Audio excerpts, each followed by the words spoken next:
जो भक्त सच्चे मन, श्रद्धा और विश्वास के साथ भगवान विष्णु की इस पावन कथा का श्रवण करता है, उसके जीवन में व्याप्त कष्ट धीरे धीरे स्वतः ही कम होने लगते हैं। प्रिय दर्शक बंधुओं, आज बृहस्पतिवार के इस अत्यंत शुभ और पवित्र अवसर पर भैरव भक्ति आपके लिए एक ऐसी दिव्य और मंगलमय कथा लेकर उपस्थित है जिसे केवल सुनने मात्र से ही मन के भीतर छाया हुआ अंधकार प्रकाश की ओर अग्रसर होने लगता है।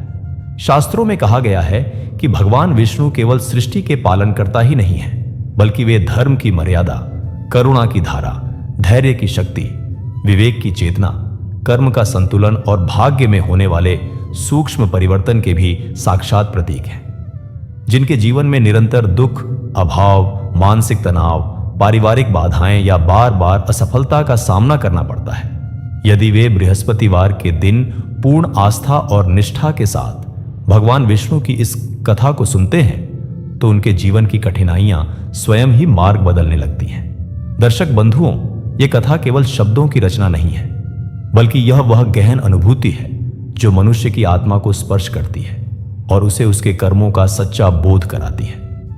इस कथा के प्रवाह में आपको अपने जीवन से जुड़े अनेक अनुत्तरित प्रश्नों के उत्तर मिलेंगे, अपने स्वभाव और आचरण का प्रतिबिंब दिखाई देगा और यह अनुभूति भी होगी कि भगवान विष्णु की कृपा किस प्रकार शांत भाव से, बिना किसी आडंबर के, मनुष्य के भाग्य को नई दिशा प्रदान कर देती है।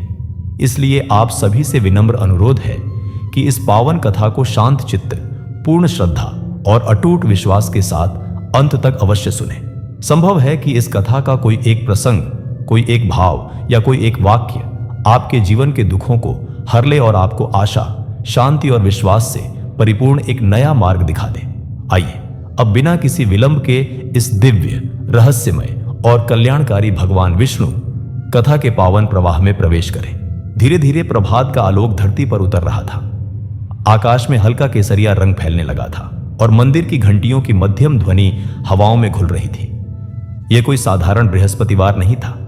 यह वह दिन था जब सृष्टि के पालनहार भगवान विष्णु अपने भक्तों के जीवन में बिना शोर किए, बिना संकेत दिए मौन भाव से प्रवेश करते हैं। कहते हैं कि बृहस्पति का दिन ज्ञान का होता है, धर्म का होता है और उसी ज्ञान व धर्म के अधिष्ठाता हैं श्री हरि विष्णु। बहुत समय पहले की बात है जब दक्षिण दिशा में फैला हुआ एक विशाल और समृद्ध राज्य हुआ करता था।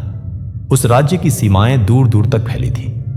नदियां उसमें जीवन की तरह बहती थी और प्रजा के हृदय में अपने राजा के लिए सम्मान भी था और विश्वास भी। उस राज्य के राजा का नाम था महाराज चंद्रकेतु। वे वैभवशाली थे, परंतु उनके मन में एक रिक्तता थी जिसे कोई धन, कोई विजय, कोई उत्सव भर नहीं पा रहा था। महाराज चंद्रकेतु प्रतिदिन प्रातःकाल राजमहल की ऊंची छत से सूर्य को उगते देखते थे। उन्हें लगता था जैसे सूर्य तो समय पर उदय हो जाता है, पर उनके जीवन का प्रकाश कहीं अटका हुआ है। राज्य में सब कुछ था, अनाज के भंडार भरे थे, सेनाएं शक्तिशाली थी, शत्रु भयभीत थे। फिर भी राजा के हृदय में एक प्रश्न प्रतिदिन जन्म लेता था कि क्या केवल शासन करना ही जीवन का उद्देश्य है। एक बृहस्पतिवार की बात है। उस दिन महाराज ने ना तो शिकार पर जाने का मन बनाया और ना ही दरबार लगाने की इच्छा हुई। वे मौन होकर महल के भीतर बने छोटे से विष्णु मंदिर में जा बैठे। वह मंदिर बहुत भव्य नहीं था, पर वहां एक शालिग्राम शिला स्थापित थी जिसके सामने पीले पुष्प और तुलसी दल सदा सजे रहते थे। महाराज वहीं भूमि पर बैठ गए। ना कोई मंत्र उच्चारण, ना कोई विधि विधान, बस एक गहरी सांस और आंखों में नमी। उनके मन में वर्षों से दबा हुआ भाव उस मौन में धीरे धीरे आकार लेने लगा। उन्होंने अनुभव किया कि जब मनुष्य बहुत थक जाता है तब शब्द साथ छोड़ देते हैं और केवल भाव ही शेष रह जाता है। उसी क्षण राजमहल के द्वार पर एक वृद्ध ब्राह्मण पहुंचा। उसके वस्त्र साधारण थे, पर मुख पर अजीब सी शांति थी। द्वारपालों ने उसे भीतर जाने से रोकना चाहा, पर किसी अदृश्य प्रेरणा से उनके हाथ रुक गए। वह ब्राह्मण बिना किसी भय के सीधे मंदिर तक आया और महाराज के पास बैठ गया। महाराज ने आंखें खोली तो सामने उस वृद्ध को देखकर चकित रह गए। ब्राह्मण ने मंद स्वर में कहा कि राजन, क्या तुम जानते हो कि बृहस्पतिवार का अर्थ केवल व्रत और दान नहीं होता। यह वह दिन है जब मनुष्य अपने भीतर के प्रश्नों को भगवान विष्णु के चरणों में रख सकता है। महाराज चंद्रकेतु ने आश्चर्य से उस ब्राह्मण को देखा और उनके मन में पहली बार ऐसा लगा जैसे कोई उनकी आत्मा की पुकार सुन रहा है। वृद्ध ब्राह्मण के नेत्रों में अद्भुत गहराई थी, जैसे उसमें युगों का ज्ञान समाया हुआ हो। महाराज ने अपने गले की सूखी आवाज को संभालते हुए कहा कि हे ब्राह्मण देव, आप कौन हैं और इस मौन मंदिर में कैसे पहुंच गए जहां मेरे अतिरिक्त कोई नहीं आता? मेरे द्वारपाल अत्यंत सतर्क हैं और बिना आज्ञा के किसी को भी महल के भीतरी कक्षों में प्रवेश नहीं करने देते। फिर आप कैसे यहां तक आ पहुंचे? ब्राह्मण ने मुस्कुराते हुए कहा कि राजन, जब श्री हरि विष्णु किसी को मार्गदर्शन देने का निर्णय लेते हैं तो उनके दूत के लिए कोई द्वार बंद नहीं रहता। मैं केवल एक माध्यम हूं, एक संदेश वाहक जो तुम्हारे प्रश्नों के उत्तर लेकर आया हूं। तुम्हारे हृदय में जो रिक्तता है वह धन से नहीं भरेगी, ना ही विजय से। वह केवल उस परम सत्य को जानने से भरेगी जो इस संसार के पीछे छिपा है। महाराज ने गहरी सांस ली और बोले कि मैं वर्षों से इसी खालीपन को भरने का प्रयास कर रहा हूं। मैंने अनेक यज्ञ करवाए, दान दिए, तीर्थ यात्राएं की, परंतु यह भाव कभी नहीं गया। कभी कभी रात्रि में जागते हुए मुझे लगता है कि मैं एक ऐसे पथ पर चल रहा हूं जिसका कोई अंत नहीं है। मैं जानना चाहता हूं कि जीवन का वास्तविक उद्देश्य क्या है। ब्राह्मण ने धीरे से अपनी आंखें बंद की और कुछ क्षणों तक मौन रहा। वह मौन इतना गहरा था कि मंदिर के भीतर केवल दीपक की लौ की फड़फड़ाहट सुनाई दे रही थी। फिर उसने अपने नेत्र खोले और बोला कि राजन, तुम्हारे प्रश्न का उत्तर तुम्हें स्वयं ही खोजना होगा, परंतु मैं तुम्हें एक कथा सुनाता हूं जो बहुत प्राचीन है। यह कथा उन दिनों की है जब देवता और असुर दोनों ही इस धरती पर विचरण करते थे। उस समय स्वर्गलोक में देवराज इंद्र का शासन था। इंद्र अत्यंत शक्तिशाली थे और उनका ऐश्वर्य अपार था, परंतु एक दिन उनके मन में अहंकार का भाव आ गया। वे सोचने लगे कि इस संसार में उनसे बड़ा कोई नहीं है। उन्होंने देवगुरु बृहस्पति का भी अपमान कर दिया। जब एक दिन देवगुरु बृहस्पति इंद्र के दरबार में पधारे तो इंद्र अपने सिंहासन से उठे नहीं, ना ही उन्होंने देवगुरु को यथोचित सम्मान दिया। बृहस्पति यह देखकर अत्यंत क्षुब्ध हुए। उन्होंने सोचा कि जब शिष्य गुरु का सम्मान नहीं करता तो गुरु का वहां रहना व्यर्थ है। देवगुरु बृहस्पति बिना कुछ कहे मौन होकर स्वर्ग से चले गए। वे एक सुदूर वन में जाकर तपस्या में लीन हो गए। जब देवगुरु स्वर्ग छोड़कर चले गए तो देवताओं में हाहाकार मच गया। उन्हें समझ नहीं आया कि अब क्या करें। बिना गुरु के मार्गदर्शन के वे असहाय से हो गए। उधर असुरों को जब यह पता चला कि देवगुरु बृहस्पति ने स्वर्ग का त्याग कर दिया है तो वे अत्यंत प्रसन्न हुए। उन्होंने सोचा कि यह स्वर्ग पर आक्रमण करने का उचित समय है। असुरराज ने अपनी विशाल सेना के साथ स्वर्ग पर चढ़ाई कर दी। देवता बिना देवगुरु के मार्गदर्शन के युद्ध में पराजित होने लगे। इंद्र को अपनी भूल का एहसास हुआ, परंतु तब तक बहुत देर हो चुकी थी। स्वर्ग का वैभव नष्ट होने लगा। देवताओं का बल क्षीण हो गया। अंततः देवता भगवान विष्णु की शरण में गए। उन्होंने अपनी व्यथा सुनाई और प्रार्थना की कि हे प्रभु, हमें इस संकट से उबारिए। भगवान विष्णु ने कहा कि तुम लोगों ने स्वयं अपने गुरु का अपमान करके यह संकट बुलाया है। अब तुम्हें देवगुरु बृहस्पति की शरण में जाना होगा और उनसे क्षमा मांगनी होगी। परंतु देवगुरु गहन तपस्या में लीन है और वे सहज में नहीं मिलेंगे। तुम लोगों को उनकी प्रतीक्षा करनी होगी। इसके साथ ही तुम्हें प्रत्येक बृहस्पतिवार का व्रत रखना होगा और भगवान विष्णु की आराधना करनी होगी। जब तुम्हारा मन शुद्ध हो जाएगा और अहंकार नष्ट हो जाएगा, तब देवगुरु स्वयं लौट आएंगे। देवताओं ने भगवान विष्णु की आज्ञा का पालन किया। वे प्रत्येक बृहस्पतिवार व्रत रखने लगे। वे पीले वस्त्र धारण करते, चने की दाल और गुड़ का भोग लगाते, भगवान विष्णु की कथा सुनते और दीन भाव से प्रार्थना करते। धीरे धीरे देवताओं के हृदय में परिवर्तन आने लगा। उनका अहंकार नष्ट होने लगा। विनम्रता उनमें आने लगी। वे समझने लगे कि गुरु का स्थान कितना महत्वपूर्ण है। कई वर्षों तक देवताओं ने यह व्रत किया। उनकी श्रद्धा और भक्ति देखकर भगवान विष्णु प्रसन्न हुए। उन्होंने देवगुरु बृहस्पति को संदेश भेजा। देवगुरु ने जब देवताओं का परिवर्तन देखा तो उनका हृदय पिघल गया। वे पुनः स्वर्ग लौट आए। देवगुरु के लौटने से स्वर्ग में फिर से उजाला छा गया। देवताओं को नया बल मिला। उन्होंने असुरों को पराजित किया और स्वर्ग पर पुनः अपना अधिकार स्थापित किया। तब से बृहस्पतिवार के व्रत को अत्यंत पवित्र और फलदायी माना जाता है। यह व्रत अहंकार को नष्ट करता है, ज्ञान प्रदान करता है, धन और वैभव देता है। परंतु सबसे बढ़कर यह मनुष्य को विनम्रता और श्रद्धा का पाठ पढ़ाता है। ब्राह्मण ने कथा समाप्त की और महाराज चंद्रकेतु की ओर देखा। महाराज की आंखों में आंसू थे। वे समझ गए थे कि उनके हृदय की रिक्तता का कारण क्या था। उन्होंने कभी अपने जीवन में विनम्रता से नहीं सोचा था। वे सदा अपनी शक्ति और वैभव के अहंकार में रहे थे। उन्होंने कभी यह नहीं सोचा कि यह सब कुछ भगवान की कृपा से है। महाराज ने ब्राह्मण के चरणों में अपना मस्तक रख दिया और कहा कि हे महात्मन, आपने मेरी आंखें खोल दी हैं। मैं आज से बृहस्पतिवार का व्रत रखूंगा और भगवान विष्णु की सच्चे मन से आराधना करूंगा। कृपया मुझे बताइए कि इस व्रत की विधि क्या है। ब्राह्मण ने मुस्कुराते हुए कहा कि राजन, बृहस्पतिवार का व्रत अत्यंत सरल है, परंतु इसे श्रद्धा और भक्ति भाव से करना आवश्यक है। प्रातःकाल स्नान करके पीले वस्त्र धारण करने चाहिए। भगवान विष्णु की मूर्ति या शालिग्राम के समक्ष दीपक जलाना चाहिए। पीले पुष्प अर्पित करने चाहिए। तुलसी के पत्ते अवश्य चढ़ाने चाहिए। चने की दाल और गुड़ का भोग लगाना चाहिए। केले का भोग भी शुभ माना जाता है। व्रत में नमक का त्याग करना चाहिए। संध्या के समय कथा सुननी चाहिए।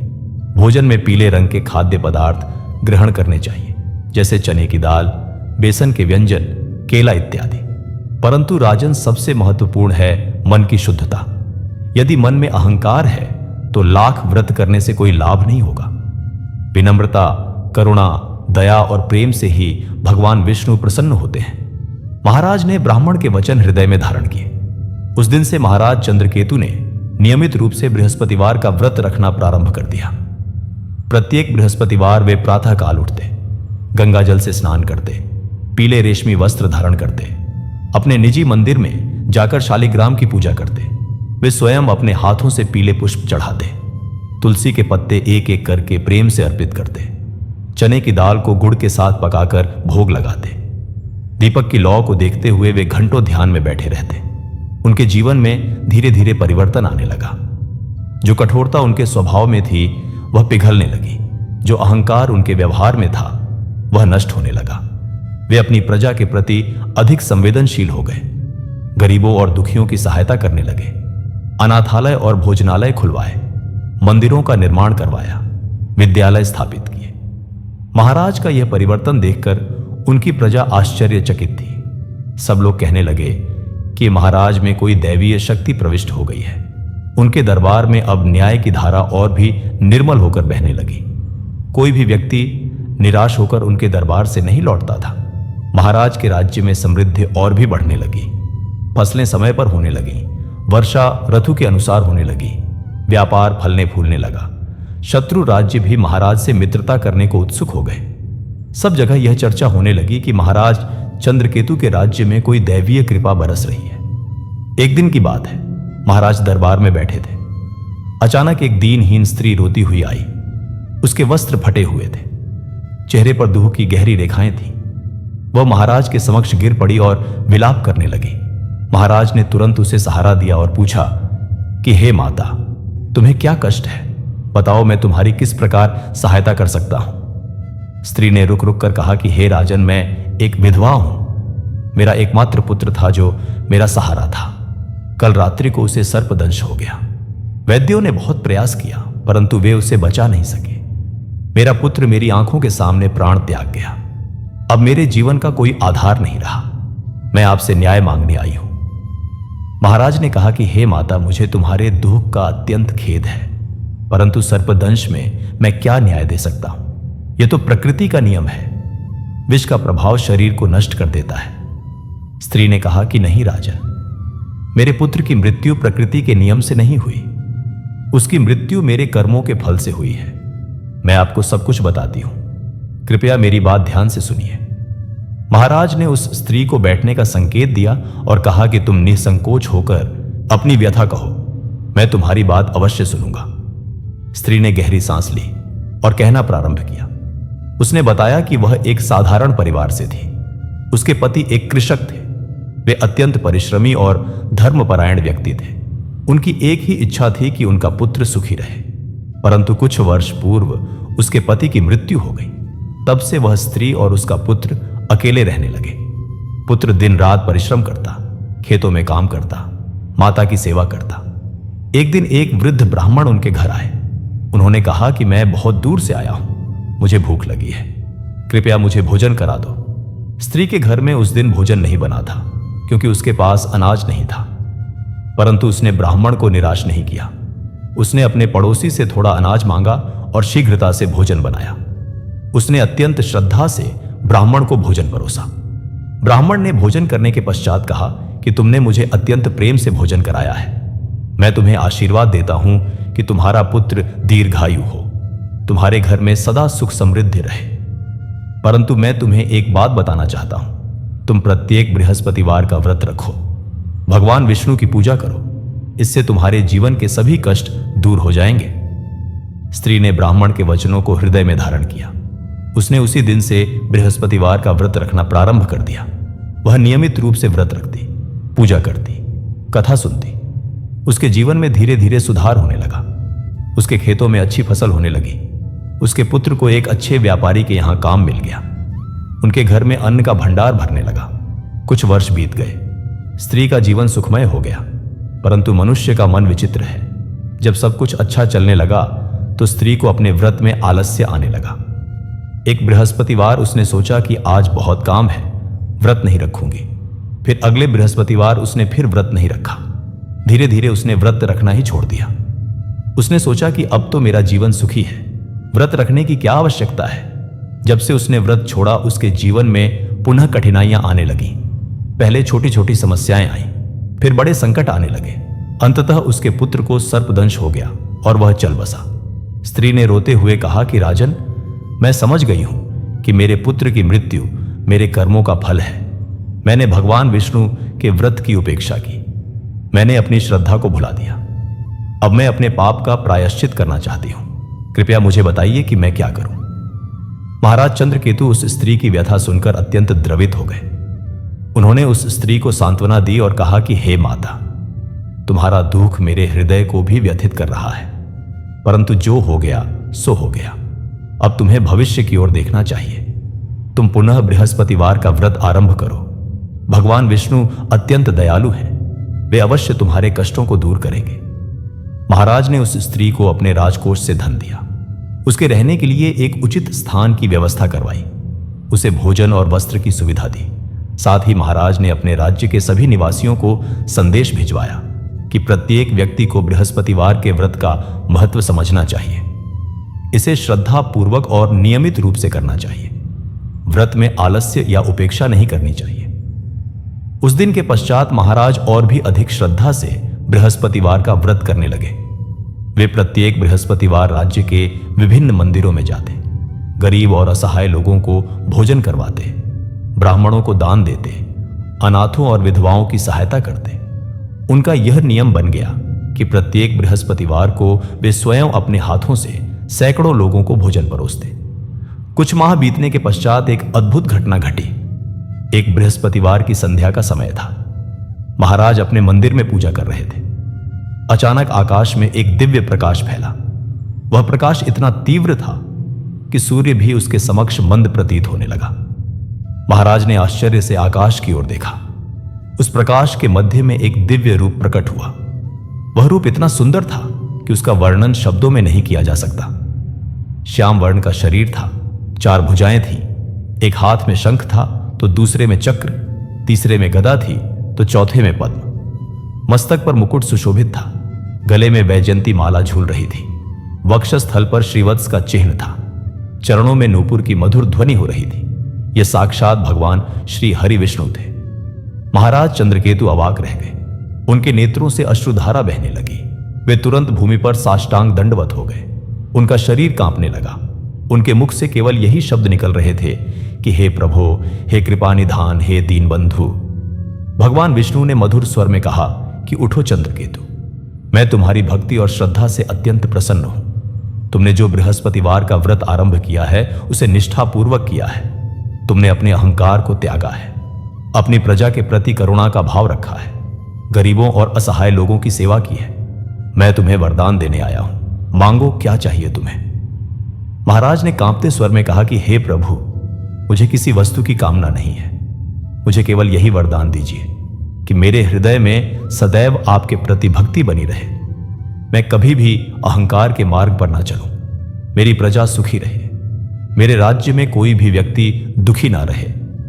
भगवान विष्णु मुस्कुराए और बोले कि तुम्हारी यह इच्छा अत्यंत पवित्र है चंद्रकेतु। तुम्हें ये सभी वरदान प्राप्त होंगे। तुम्हारे राज्य में सदा सुख और समृद्धि रहेगी। तुम्हारी प्रजा तुम्हें सदा स्मरण रखेगी। परंतु मैं तुम्हें एक और बात बताना चाहता हूं। तुमने जिस विधवा स्त्री की सहायता की थी, उसके पुत्र को मैं पुनर्जीवन दूंगा। वह कल प्रातः जीवित हो जाएगा। यह मेरा तुम्हें उपहार है। महाराज ने आश्चर्य से पूछा कि हे प्रभु, यह कैसे संभव है? जो प्राण शरीर छोड़ चुके हैं वे पुनः कैसे लौट सकते हैं? भगवान विष्णु ने कहा कि चंद्रकेतु, संसार में कुछ भी असंभव नहीं है। जब भक्ति सच्ची होती है तो मैं असंभव को भी संभव बना देता हूं। उस स्त्री ने अपने कर्मों से गलती की थी, परंतु उसका पश्चाताप सच्चा था। तुमने उसकी सहायता की। तुम्हारी करुणा ने उसके पापों को धो दिया। अब वह पुनः बृहस्पतिवार का व्रत करेगी और अपना शेष जीवन भक्ति में व्यतीत करेगी। यह कहकर भगवान विष्णु अंतर्ध्यान हो गए। महाराज कुछ देर तक उसी स्थान पर स्तब्ध खड़े रहे।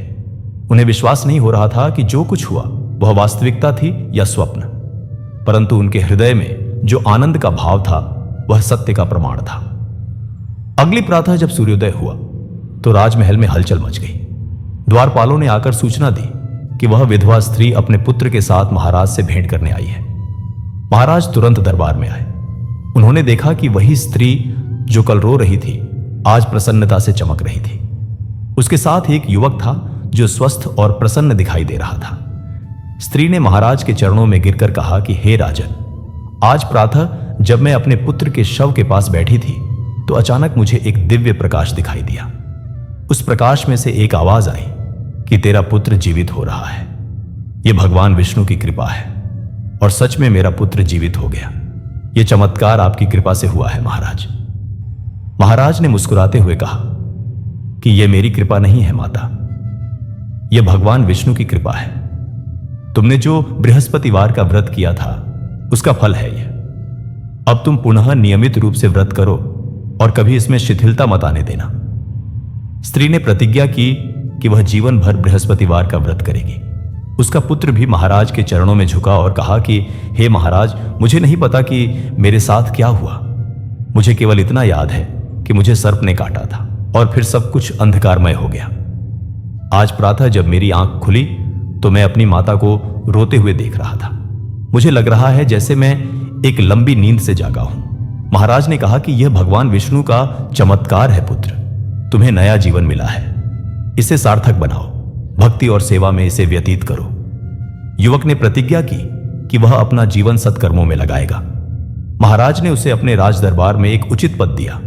उसकी माता के लिए एक सुंदर निवास की व्यवस्था की।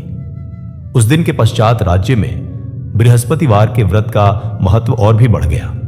प्रत्येक व्यक्ति इस व्रत को करने लगा। राज्य में समृद्धि चरम सीमा पर पहुंच गई। कुछ वर्ष बीत गए। महाराज चंद्रकेतु का शासन अत्यंत सफल रहा, परंतु एक दिन एक नया संकट उत्पन्न हुआ। पड़ोसी राज्य का राजा जो महाराज से ईर्ष्या रखता था, उसने महाराज के राज्य पर आक्रमण करने की योजना बनाई। उस राजा का नाम था महाराज कालकेतु। वह एक क्रूर और अत्याचारी शासक था। उसने सोचा कि यदि वह महाराज चंद्रकेतु के राज्य को जीत लेता है तो उसकी शक्ति और वैभव दोगुना हो जाएगा। एक दिन महाराज कालकेतु ने अपनी विशाल सेना के साथ महाराज चंद्रकेतु के राज्य की सीमा पर आक्रमण कर दिया। युद्ध भीषण था। दोनों पक्षों के सैनिक वीरता से लड़ रहे थे, परंतु महाराज कालकेतु की सेना अधिक शक्तिशाली थी। उसके पास अधिक हथियार थे और अधिक सैनिक थे। महाराज चंद्रकेतु की सेना पीछे हटने लगी।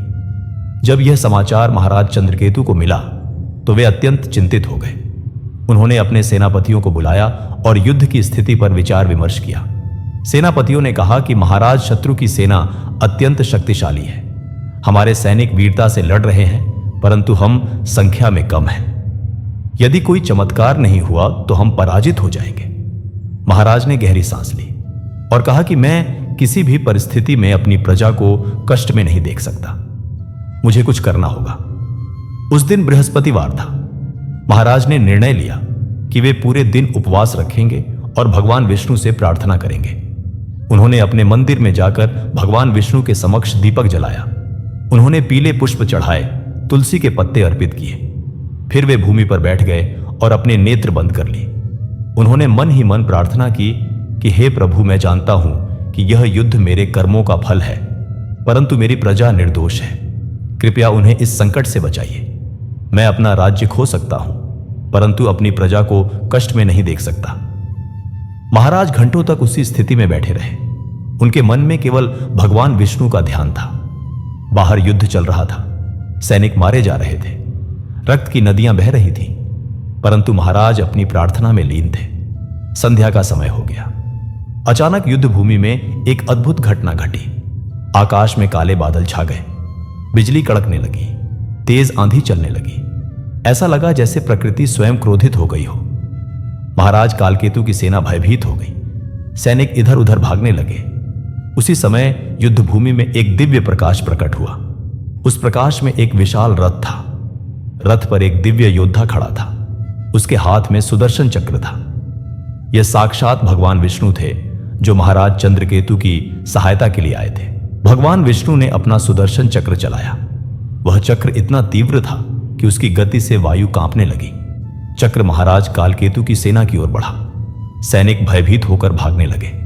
महाराज कालकेतु स्वयं भी डर गया। उसने समझ लिया कि यह कोई साधारण युद्ध नहीं है, यह दैवीय शक्ति का प्रदर्शन है। वह तुरंत अपने घोड़े पर बैठा और युद्ध भूमि से भाग गया। उसकी सेना भी पीछे पीछे भाग गई। युद्ध समाप्त हो गया। महाराज चंद्रकेतु की विजय हुई। जब यह समाचार महाराज चंद्रकेतु को मिला तो वे तुरंत युद्ध भूमि की ओर दौड़े। वहां पहुंचकर उन्होंने देखा कि उनके सैनिक प्रसन्नता से नाच रहे थे, विजय के गीत गा रहे थे, परंतु महाराज को कहीं भी वह दिव्य रथ या दिव्य योद्धा दिखाई नहीं दिया। उन्होंने अपने सेनापति से पूछा कि यह विजय कैसे हुई। सेनापति ने पूरी घटना सुनाई। महाराज के नेत्रों में आंसू आ गए। वे समझ गए कि यह भगवान विष्णु की कृपा थी। उन्होंने वहीं युद्ध भूमि में भूमि पर सिर झुकाकर भगवान को प्रणाम किया और कहा कि हे प्रभु, आपकी कृपा अपार है। आपने मेरी और मेरी प्रजा की रक्षा की। मैं जीवन भर आपका ऋणी रहूंगा। उस दिन के पश्चात महाराज चंद्रकेतु ने युद्ध भूमि में एक विशाल विष्णु मंदिर का निर्माण करवाया। उस मंदिर में भगवान विष्णु की एक विशाल प्रतिमा स्थापित करवाई। प्रत्येक बृहस्पतिवार को उस मंदिर में विशेष पूजा होती थी। हजारों लोग वहां आते थे, भगवान की आराधना करते थे। समय बीतता गया। महाराज चंद्रकेतु वृद्ध होने लगे। उनके बाल सफेद हो गए, शरीर में शक्ति कम होने लगी, परंतु उनकी भक्ति में कोई कमी नहीं आई। वे प्रतिदिन मंदिर जाते, भगवान विष्णु की पूजा करते, बृहस्पतिवार का व्रत कभी नहीं छोड़ा। एक दिन महाराज ने अनुभव किया कि उनका अंत समय निकट आ रहा है। उन्होंने अपने पुत्र को बुलाया। उनका पुत्र राजकुमार सूर्यकेतु एक योग्य और धार्मिक युवक था। महाराज ने उससे कहा कि पुत्र, मेरा समय अब समाप्त हो रहा है। मैं तुम्हें राज्य सौंप रहा हूं, परंतु मैं तुमसे एक वचन चाहता हूं। तुम सदैव बृहस्पतिवार का व्रत करोगे, भगवान विष्णु की आराधना करोगे, अपनी प्रजा के प्रति करुणा का भाव रखोगे, कभी भी अहंकार मत करना। याद रखना कि राजा प्रजा का सेवक होता है, ना कि स्वामी। राजकुमार सूर्यकेतु ने अपने पिता के चरणों में सिर रखकर कहा कि पिताश्री, मैं आपके सभी उपदेशों का पालन करूंगा। मैं बृहस्पतिवार का व्रत नियमित रूप से करूंगा। भगवान विष्णु की भक्ति में कभी शिथिलता नहीं आने दूंगा। महाराज चंद्रकेतु ने संतुष्टि की सांस ली। उन्होंने अपने नेत्र बंद किए और भगवान विष्णु का नाम लेते हुए अपने प्राण त्याग दिए। उनकी मृत्यु के पश्चात पूरे राज्य में शोक की लहर दौड़ गई। प्रजा ने अपने प्रिय राजा को खो दिया था, परंतु सभी जानते थे कि महाराज चंद्रकेतु एक महान आत्मा थे। उन्होंने अपना जीवन भक्ति और सेवा में व्यतीत किया था। वे अवश्य ही मोक्ष को प्राप्त हुए होंगे। राजकुमार सूर्यकेतु ने राज्य की बागडोर संभाली। उन्होंने अपने पिता के मार्ग का अनुसरण किया। वे भी नियमित रूप से बृहस्पतिवार का व्रत करते, भगवान विष्णु की पूजा करते, प्रजा की सेवा करते। उनके शासनकाल में भी राज्य समृद्ध रहा। कुछ वर्षों पश्चात एक बृहस्पतिवार की बात है। राजकुमार सूर्यकेतु अपने मंदिर में पूजा कर रहे थे। अचानक वही वृद्ध ब्राह्मण प्रकट हुए जो कभी महाराज चंद्रकेतु को बृहस्पतिवार के व्रत का महत्व बताने आए थे। राजकुमार सूर्यकेतु ने उन्हें देखा तो पहचान नहीं पाए, क्योंकि वे उस समय बहुत छोटे थे। परंतु ब्राह्मण ने मुस्कुराते हुए कहा कि राजन, मैं वही हूं जो तुम्हारे पिता को बृहस्पतिवार के व्रत का मार्ग दिखाने आया था। मैं देख रहा हूं कि तुमने अपने पिता की परंपरा को निभाया है। मैं अत्यंत प्रसन्न हूं। राजकुमार सूर्यकेतु ने आश्चर्य से पूछा कि हे ब्राह्मण देव, आप कौन हैं? आप इतने वर्षों पश्चात भी उसी प्रकार युवा दिखाई दे रहे हैं। आप में कोई परिवर्तन नहीं आया। क्या आप कोई दैवीय शक्ति हैं? ब्राह्मण ने मुस्कुराते हुए कहा कि राजन, मैं कोई दैवीय शक्ति नहीं हूं। मैं केवल भगवान विष्णु का एक दूत हूं। मेरा कार्य उन लोगों को मार्गदर्शन देना है जो भटक गए हैं। तुम्हारे पिता भटक गए थे। उन्हें जीवन का उद्देश्य नहीं दिखाई दे रहा था। मैंने उन्हें सही मार्ग दिखाया। अब तुम उस मार्ग पर चल रहे हो। मैं तुम्हें यह बताने आया हूं कि बृहस्पतिवार का व्रत केवल एक अनुष्ठान नहीं है। यह एक जीवन पद्धति है। यह मनुष्य को विनम्र बनाता है, उसे संवेदनशील बनाता है, उसे यह सिखाता है कि जीवन में सबसे महत्वपूर्ण क्या है।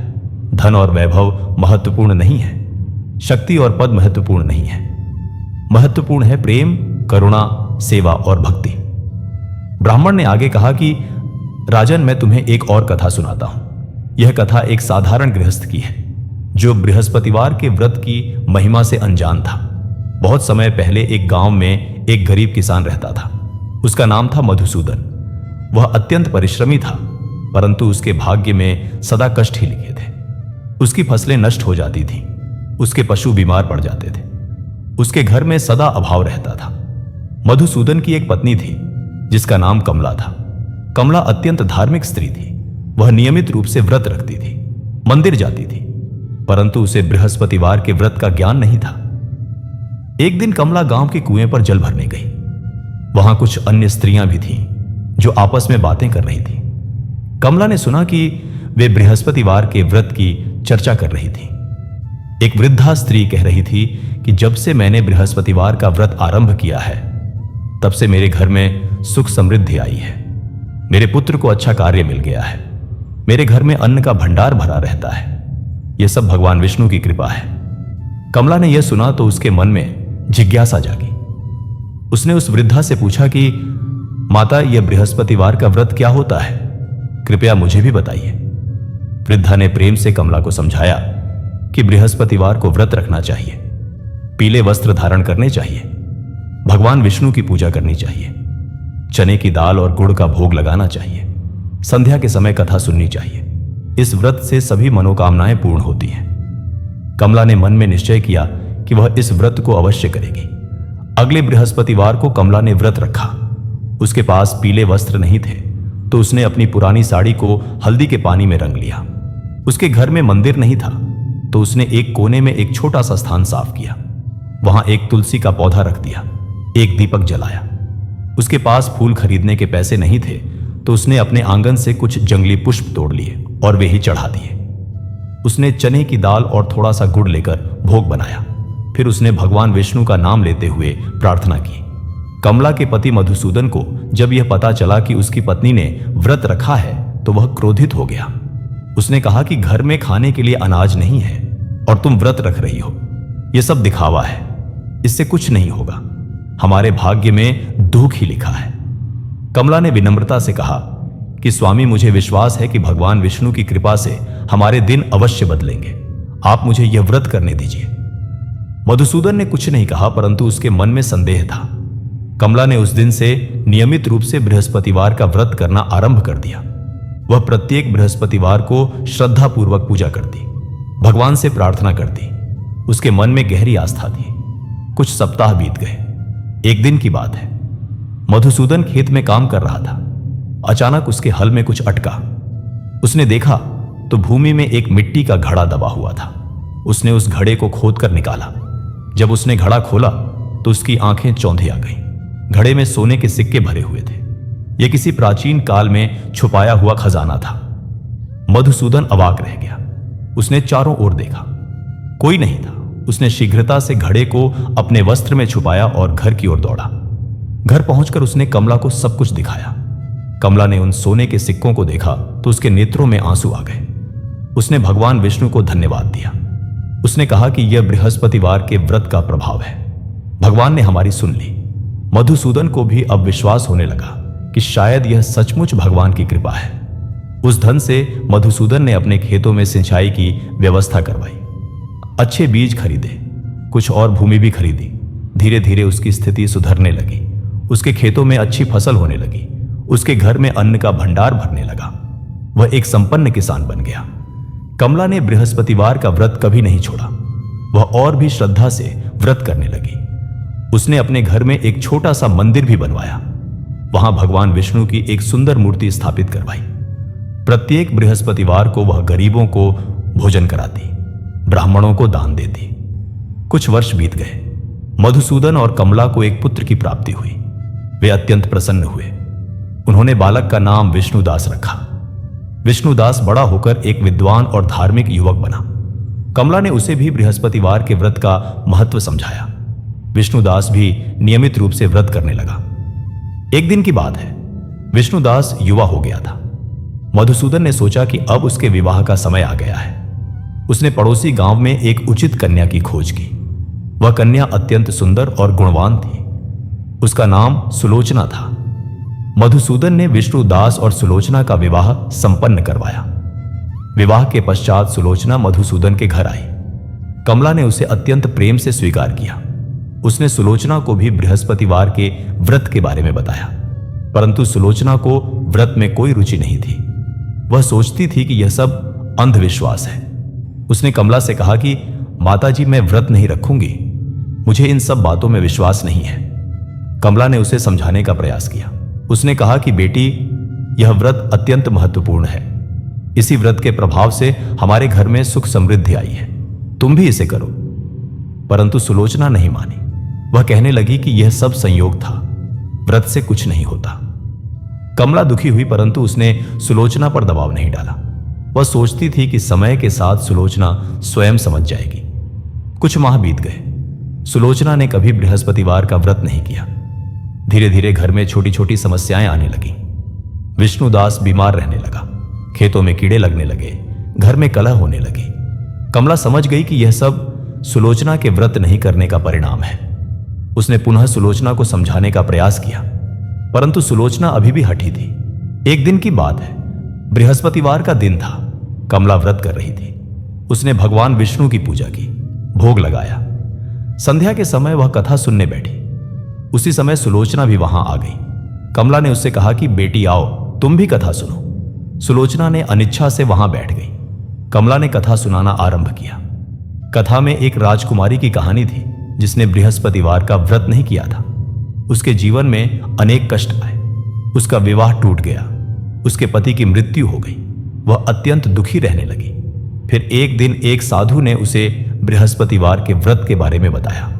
राजकुमारी ने व्रत करना आरंभ किया। भगवान विष्णु की कृपा से उसका मृत पति पुनर्जीवित हो गया। उसके जीवन में फिर से सुख आया। यह कथा सुनकर सुलोचना के मन में परिवर्तन आने लगा। उसने सोचा कि शायद व्रत में कुछ शक्ति है। उसने निश्चय किया कि वह अगले बृहस्पतिवार से व्रत करना आरंभ करेगी। अगले बृहस्पतिवार को सुलोचना ने व्रत रखा।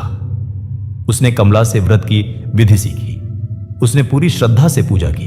भगवान विष्णु से प्रार्थना की कि हे प्रभु, मैंने अज्ञानतावश आपका अपमान किया। कृपया मुझे क्षमा करें। मेरे पति को स्वस्थ करें। मेरे घर में पुनः सुख शांति लाएं। भगवान विष्णु ने सुलोचना की प्रार्थना सुन ली। धीरे धीरे घर की समस्याएं दूर होने लगी। विष्णुदास स्वस्थ हो गया। खेतों में फिर से अच्छी फसल होने लगी। घर में शांति और प्रेम का वातावरण बन गया। सुलोचना ने उस दिन के पश्चात कभी बृहस्पतिवार का व्रत नहीं छोड़ा। वह अत्यंत श्रद्धा से व्रत करती। उसने अपनी सभी सहेलियों को भी व्रत के बारे में बताया। ब्राह्मण ने कथा समाप्त की और राजकुमार सूर्यकेतु की ओर देखा। राजकुमार के नेत्रों में आंसू थे। उन्होंने कहा कि हे ब्राह्मण देव, आपकी कथाएं अत्यंत प्रेरणादायक है। मैं समझ गया हूं कि बृहस्पतिवार का व्रत केवल एक अनुष्ठान नहीं है, यह जीवन को बदल देने की शक्ति रखता है। मैं प्रतिज्ञा करता हूं कि मैं जीवन भर इस व्रत को करूंगा और अपनी संतानों को भी इसका महत्व समझाऊंगा। ब्राह्मण ने मुस्कुराते हुए कहा कि यही मेरा उद्देश्य था राजन। मैं चाहता था कि तुम इस व्रत के महत्व को गहराई से समझो। अब मुझे जाना होगा, परंतु याद रखना कि बृहस्पतिवार का व्रत करने वाले को कभी निराश नहीं होना चाहिए। भगवान विष्णु अपने भक्तों की सदा रक्षा करते हैं। यह कहकर ब्राह्मण अंतर्ध्यान हो गए। राजकुमार सूर्यकेतु कुछ देर तक स्तब्ध खड़े रहे। फिर उन्होंने भगवान विष्णु को प्रणाम किया और अपने दैनिक कार्यों में लग गए। समय बीतता गया। राजकुमार सूर्यकेतु का शासन अत्यंत सफल रहा।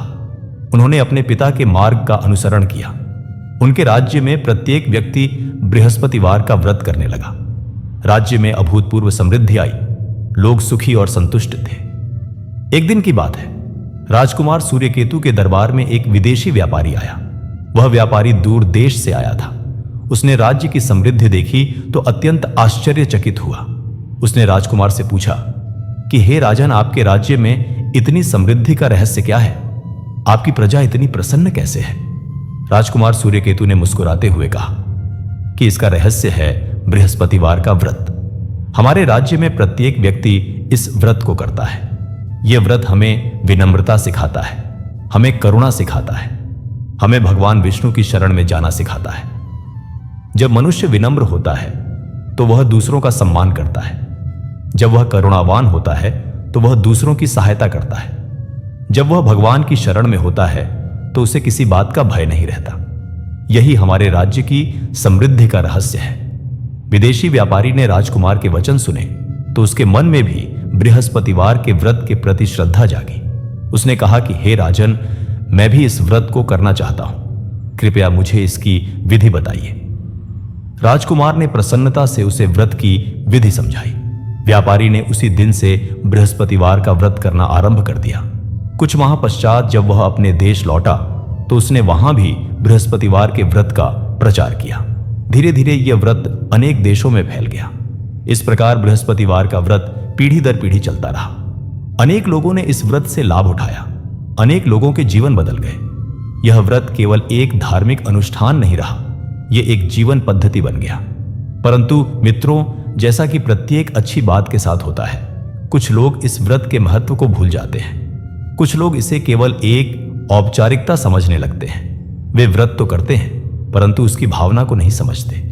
एक गांव में एक धनी व्यापारी रहता था। उसका नाम था सेठ रामदास।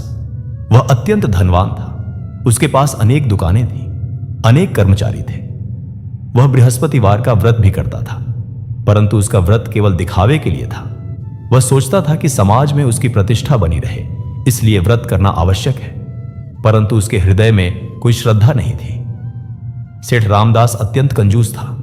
वह अपने कर्मचारियों को उचित वेतन नहीं देता था, गरीबों की सहायता नहीं करता था। वह केवल धन संचय करने में लगा रहता था।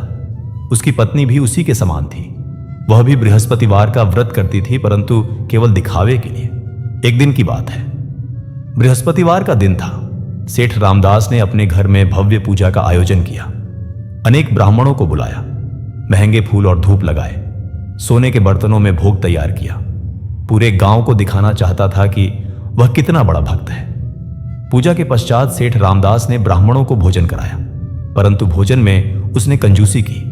दाल में नमक कम था, रोटियां छोटी थीं, सब्जी में घी नहीं था। ब्राह्मण असंतुष्ट होकर वहां से चले गए। उसी समय सेठ रामदास के द्वार पर एक भिखारी आया। वह अत्यंत दीनहीन था। उसके वस्त्र फटे हुए थे। वह भूख से व्याकुल था। उसने सेठ से भोजन मांगा। सेठ ने उसे भगा दिया। उसने कहा कि जा यहां से, मैंने पहले ही बहुत खर्च कर दिया है, तुझे कुछ नहीं मिलेगा। भिखारी ने कहा कि सेठ जी, मैं 2 दिन से भूखा हूं, कृपया मुझे थोड़ा सा भोजन दे दीजिए, मैं आपका आशीर्वाद दूंगा।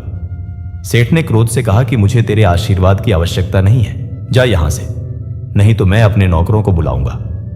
भिखारी निराश होकर वहां से चला गया। वह भिखारी वास्तव में कोई साधारण भिखारी नहीं था। वह भगवान विष्णु के गण थे जो सेठ की परीक्षा लेने आए थे। जब सेठ ने उन्हें भगा दिया तो वे अत्यंत दुखी हुए। उन्होंने सोचा कि यह व्यक्ति केवल दिखावे के लिए व्रत कर रहा है। इसके हृदय में कोई करुणा नहीं है। यह व्रत का वास्तविक अर्थ नहीं समझता। उस रात सेठ रामदास को एक स्वप्न आया। स्वप्न में उसने देखा कि वह एक अंधेरे कुएं में गिर गया है। वह चिल्ला रहा है परंतु कोई उसकी सहायता नहीं कर रहा। अचानक उसे ऊपर से एक आवाज सुनाई दी। आवाज ने कहा कि रामदास, तुमने अपना जीवन केवल धन संचय करने में व्यतीत किया। तुमने कभी किसी की सहायता नहीं की। तुम बृहस्पतिवार का व्रत करते हो, परंतु तुम्हारे हृदय में कोई भक्ति नहीं है। तुम्हारा व्रत निरर्थक है। अब तुम्हें अपने कर्मों का फल भोगना होगा। सेठ रामदास भयभीत होकर जाग गया। उसके शरीर पर पसीना था। उसका हृदय तेजी से धड़क रहा था। उसने सोचा कि यह केवल एक बुरा स्वप्न था, परंतु उस स्वप्न ने उसके मन पर गहरा प्रभाव डाला। अगले दिन से सेठ रामदास के जीवन में अनेक समस्याएं आने लगीं। उसकी एक दुकान में आग लग गई। उसका एक बड़ा व्यापारिक सौदा टूट गया। उसके कुछ कर्मचारी उसे छोड़कर चले गए। उसका स्वास्थ्य भी बिगड़ने लगा। सेठ अत्यंत चिंतित हो गया। उसने अनेक पंडितों को बुलाया, अनेक पूजा पाठ करवाए, परंतु उसकी समस्याएं कम नहीं हुई। एक दिन एक वृद्ध साधु उसके द्वार पर आए। सेठ ने उन्हें देखा तो पहचान नहीं पाया। साधु ने कहा कि सेठ जी, मैं तुम्हारी समस्याओं का समाधान जानता हूं, क्या तुम मेरी बात सुनोगे? सेठ ने आशा से कहा कि हां महाराज, अवश्य बताइए, मैं अत्यंत परेशान हूं। साधु ने कहा कि तुम्हारी समस्याओं का कारण तुम्हारा हृदय है। तुम बृहस्पतिवार का व्रत करते हो, परंतु तुम्हारे हृदय में करुणा नहीं है। तुम धन संचय करते हो, परंतु गरीबों की सहायता नहीं करते। तुम भगवान की पूजा करते हो, परंतु भगवान के बच्चों को भूखा भगा देते हो। यह सब देखकर भगवान विष्णु तुमसे रुष्ट हो गए हैं। सेठ ने आश्चर्य से पूछा कि महाराज, मैं क्या करूं, मुझे बताइए। साधु ने कहा कि तुम्हें अपने हृदय को बदलना होगा। तुम्हें सच्चे मन से व्रत करना होगा। तुम्हें गरीबों और असहायों की सहायता करनी होगी। तुम्हें अपने धन का सदुपयोग करना होगा। जब तुम यह सब करोगे, तब भगवान विष्णु तुम पर पुनः कृपा करेंगे। सेठ रामदास के मन में परिवर्तन आने लगा। उसने समझ लिया कि उसने अपना जीवन गलत मार्ग पर व्यतीत किया है। उसने साधु के चरणों में गिरकर क्षमा मांगी और कहा कि महाराज, मैं अपनी गलती समझ गया हूं। अब मैं सच्चे मन से बृहस्पतिवार का व्रत करूंगा। मैं गरीबों और असहायों की सहायता करूंगा। कृपया मुझे मार्गदर्शन दीजिए। साधु ने मुस्कुराते हुए कहा कि यही तो मैं चाहता था। जब मनुष्य अपनी गलती स्वीकार कर लेता है, तब उसके जीवन में परिवर्तन का मार्ग खुल जाता है। अब तुम प्रत्येक बृहस्पतिवार को केवल औपचारिकता के लिए नहीं, बल्कि सच्चे मन से व्रत करो। पूजा करते समय भगवान विष्णु से अपने मन की बात कहो। उनसे प्रार्थना करो कि वे तुम्हें सद्मार्ग पर चलने की शक्ति दें। भोग लगाते समय यह सोचो कि तुम भगवान को अपना सर्वस्व समर्पित कर रहे हो। और सबसे महत्वपूर्ण बात यह है कि प्रत्येक बृहस्पतिवार को कम से कम 10 गरीब लोगों को भोजन कराओ। उन्हें वस्त्र दो, उनकी समस्याओं को सुनो, उनकी सहायता करो। जब तुम यह करोगे, तब तुम्हें अनुभव होगा कि तुम्हारे हृदय में कितनी शांति आती है। सेठ रामदास ने साधु के सभी वचनों को हृदय में धारण किया। उसने उसी दिन से अपने जीवन में परिवर्तन लाना आरंभ कर दिया। अगले बृहस्पतिवार को उसने सच्चे मन से व्रत किया। उसने भगवान विष्णु से क्षमा मांगी। उसने प्रार्थना की कि हे प्रभु, मैंने अज्ञानतावश अनेक गलतियां की हैं। मैंने धन को ही सब कुछ समझ लिया था। मैंने आपके बच्चों को दुख दिया है। कृपया मुझे क्षमा करें। अब मैं अपना जीवन बदलना चाहता हूं। मुझे शक्ति दीजिए। उस दिन सेठ ने अपने घर के सामने एक विशाल भोजनालय का आयोजन किया। उसने गांव के सभी गरीबों को निमंत्रण दिया। उसने स्वयं अपने हाथों से उन्हें भोजन परोसा। उसने उन्हें नए वस्त्र दिए, बच्चों को मिठाइयां दी, वृद्धों को औषधियां दी। जब गरीब लोग भोजन कर रहे थे, तो सेठ के नेत्रों में आंसू आ गए। उसने अनुभव किया कि इतने वर्षों में उसे पहली बार सच्ची प्रसन्नता का अनुभव हुआ है। उसे लगा जैसे उसके हृदय का बोझ हल्का हो गया है। उस दिन के पश्चात सेठ रामदास ने प्रत्येक बृहस्पतिवार को यह कार्य करना आरंभ कर दिया। वह नियमित रूप से गरीबों को भोजन कराता, उनकी सहायता करता, अपने कर्मचारियों को उचित वेतन देने लगा, अनाथालय और विधवाश्रम खुलवाए, विद्यालयों का निर्माण करवाया। धीरे धीरे उसके जीवन में पुनः सुख शांति आने लगी। उसकी समस्याएं दूर होने लगी। उसका व्यापार फिर से फलने फूलने लगा। परंतु अब उसके मन में धन के प्रति वह लगाव नहीं रहा। वह समझ गया था कि धन केवल एक साधन है। वास्तविक सुख तो दूसरों की सेवा करने में है। सेठ रामदास की पत्नी ने भी अपने पति में आए परिवर्तन को देखा। उसने भी अपने हृदय में बदलाव लाया। वह भी गरीबों की सहायता करने लगी। पति पत्नी दोनों मिलकर समाज सेवा करने लगे।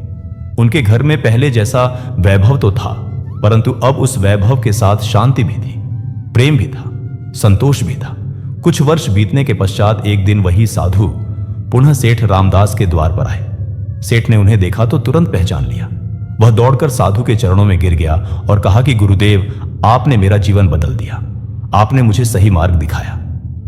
मैं आपका सदा ऋणी रहूंगा। साधु ने मुस्कुराते हुए कहा कि नहीं पुत्र, मैंने कुछ नहीं किया। तुमने स्वयं अपने हृदय को बदला है। मैं तो केवल एक माध्यम था। वास्तविक परिवर्तन तो भगवान विष्णु की कृपा से आया है। तुमने सच्चे मन से बृहस्पतिवार का व्रत किया। तुमने गरीबों की सेवा की। तुमने अपने अहंकार को त्यागा, इसलिए भगवान ने तुम पर कृपा की। सेठ ने कहा कि गुरुदेव, मैं जीवन भर इस मार्ग पर चलता रहूंगा। मैं अपनी संतानों को भी यही शिक्षा दूंगा। साधु ने कहा कि यही मेरी इच्छा है। और याद रखना कि बृहस्पतिवार का व्रत केवल तुम्हारे लिए नहीं है, यह पूरे समाज के लिए है। जब एक व्यक्ति इस व्रत को सच्चे मन से करता है तो उसका प्रभाव पूरे समाज पर पड़ता है। वह व्यक्ति दूसरों के लिए प्रेरणा बन जाता है। तुम भी अब दूसरों के लिए प्रेरणा हो। यह कहकर साधु वहां से चले गए। सेठ रामदास ने उनके वचनों को हृदय में धारण किया।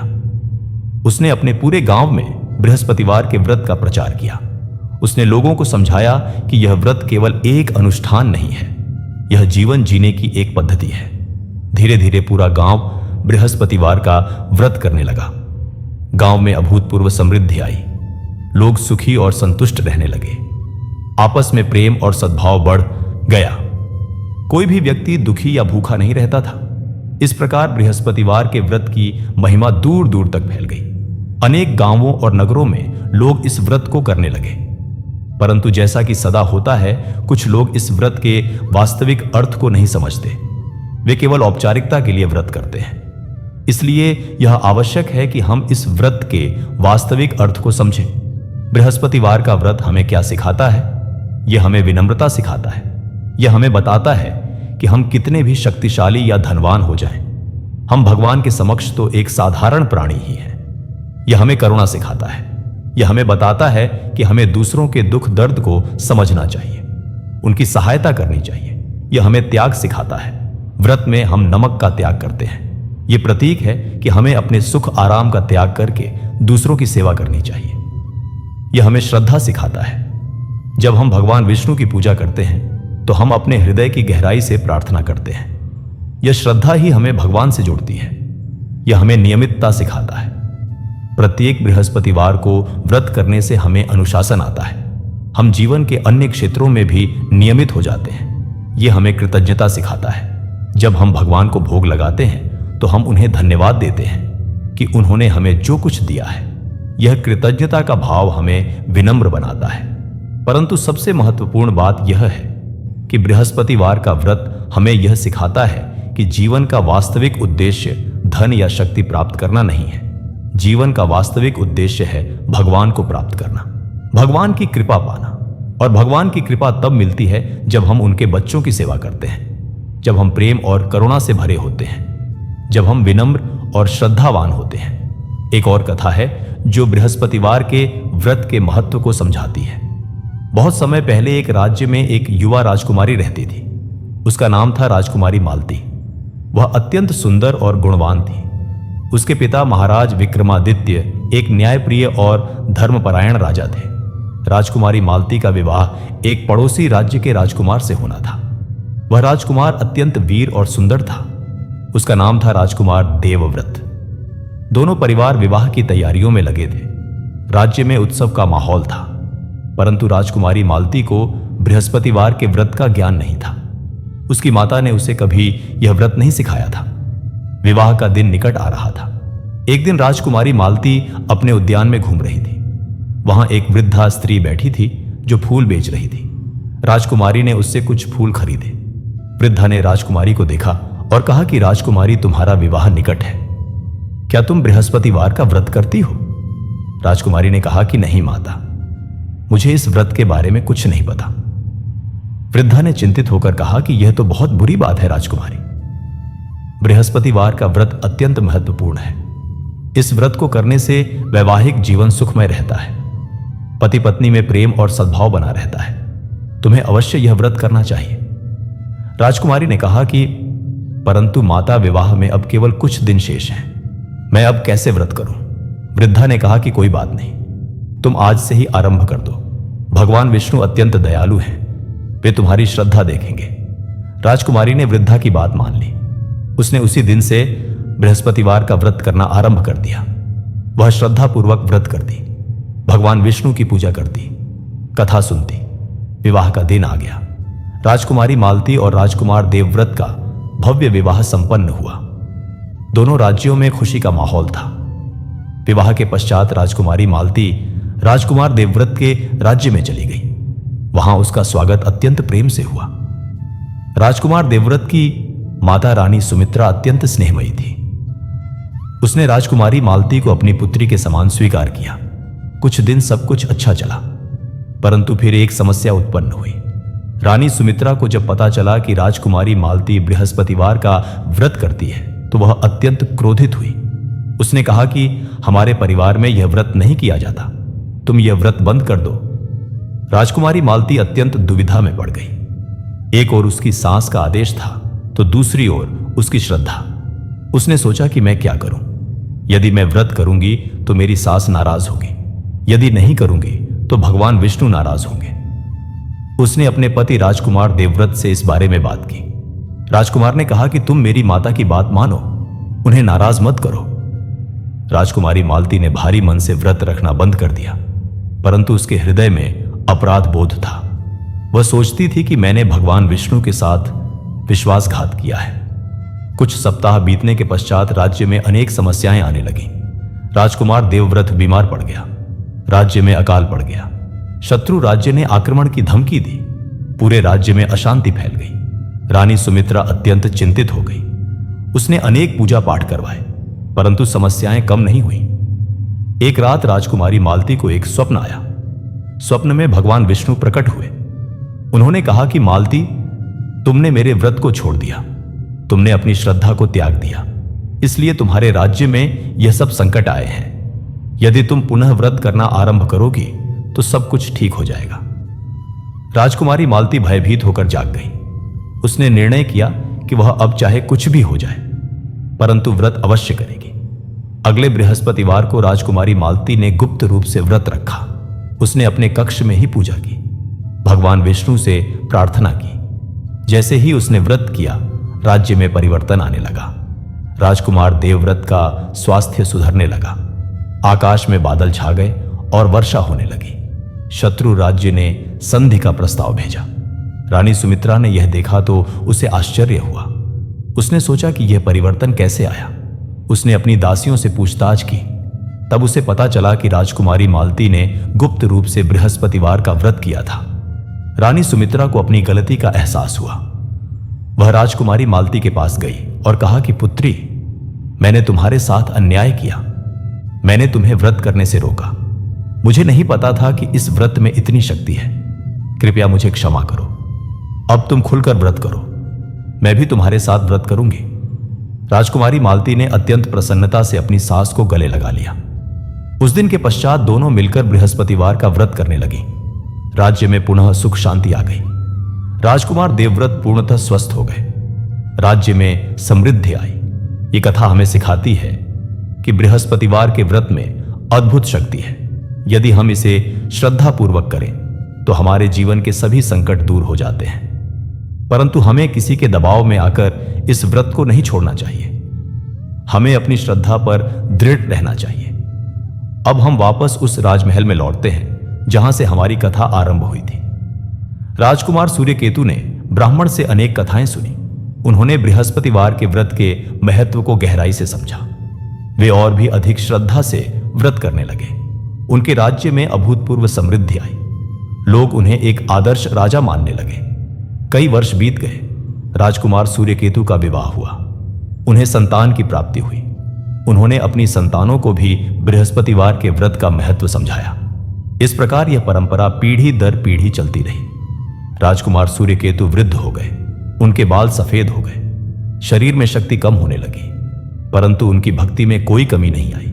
वे प्रतिदिन मंदिर जाते, भगवान विष्णु की पूजा करते, बृहस्पतिवार का व्रत कभी नहीं छोड़ा।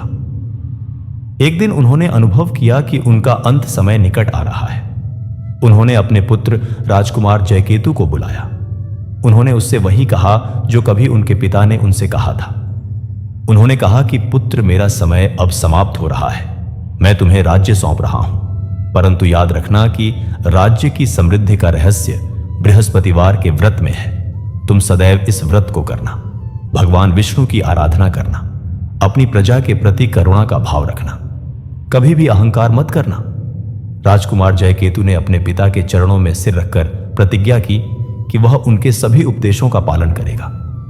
राजकुमार सूर्यकेतु ने संतुष्टि की सांस ली। उन्होंने अपने नेत्र बंद किए और भगवान विष्णु का नाम लेते हुए अपने प्राण त्याग दिए। इस प्रकार बृहस्पतिवार के व्रत की परंपरा पीढ़ी दर पीढ़ी चलती रही। आज भी करोड़ों लोग इस व्रत को करते हैं। इस व्रत से उन्हें अनेक लाभ प्राप्त होते हैं, परंतु सबसे बड़ा लाभ यह है कि यह व्रत हमें भगवान विष्णु के निकट ले जाता है। यह हमें सिखाता है कि जीवन का वास्तविक उद्देश्य क्या है। बृहस्पतिवार के व्रत के अनेक लाभ हैं। यह व्रत करने से धन की प्राप्ति होती है, घर में सुख शांति आती है, संतान सुखी रहती है, वैवाहिक जीवन सुखमय रहता है, शत्रुओं का नाश होता है, रोग दूर होते हैं, मन में शांति आती है, बुद्धि का विकास होता है, ज्ञान की प्राप्ति होती है। परंतु इन सभी लाभों से बढ़कर एक लाभ है, वह है भगवान विष्णु की कृपा। जब भगवान विष्णु की कृपा हो जाती है तो मनुष्य के जीवन में सब कुछ सुखमय हो जाता है। उसे किसी बात का भय नहीं रहता। वह जानता है कि भगवान उसके साथ है, भगवान उसकी रक्षा कर रहे हैं। यह विश्वास ही मनुष्य को सबसे बड़ी शक्ति देता है। बृहस्पतिवार के व्रत को करते समय कुछ बातों का ध्यान रखना आवश्यक है। सबसे पहली बात यह है कि व्रत को श्रद्धापूर्वक करना चाहिए। केवल औपचारिकता के लिए व्रत नहीं करना चाहिए। जब हम पूजा करते हैं तो हमें अपने मन को एकाग्र करना चाहिए। हमें भगवान विष्णु का ध्यान करना चाहिए। हमें उनसे मन की बात कहनी चाहिए। दूसरी बात यह है कि व्रत में नियमितता होनी चाहिए। हमें प्रत्येक बृहस्पतिवार को व्रत करना चाहिए। किसी कारणवश यदि कभी व्रत छूट जाए तो अगले बृहस्पतिवार को अवश्य करना चाहिए, परंतु जानबूझकर व्रत नहीं छोड़ना चाहिए। तीसरी बात यह है कि व्रत करते समय हमें अपने मन को शुद्ध रखना चाहिए। हमें प्रेम, करुणा, दया और क्षमा जैसे सद्गुणों को अपनाना चाहिए। इस प्रकार यह पवित्र कथा संपूर्ण हुई। जो कोई भी इस कथा को श्रद्धापूर्वक सुनता है उसके जीवन में भगवान विष्णु की असीम कृपा बरसती है। उसके घर में सुख समृद्धि आती है। उसकी सभी मनोकामनाएं पूर्ण होती हैं। उसका परिवार आनंद में रहता है। जो व्यक्ति नियमित रूप से बृहस्पतिवार का व्रत करता है वह इस लोक में सुखी रहता है और परलोक में मोक्ष को प्राप्त करता है। भगवान विष्णु की कृपा सदा उस पर बनी रहती है। हे श्रोताओं, अब आप भी बृहस्पतिवार के व्रत को अपने जीवन में अपनाएं। इसे श्रद्धापूर्वक करें और भगवान विष्णु की कृपा प्राप्त करें। जय श्री हरि। हरि AUM तत्सत।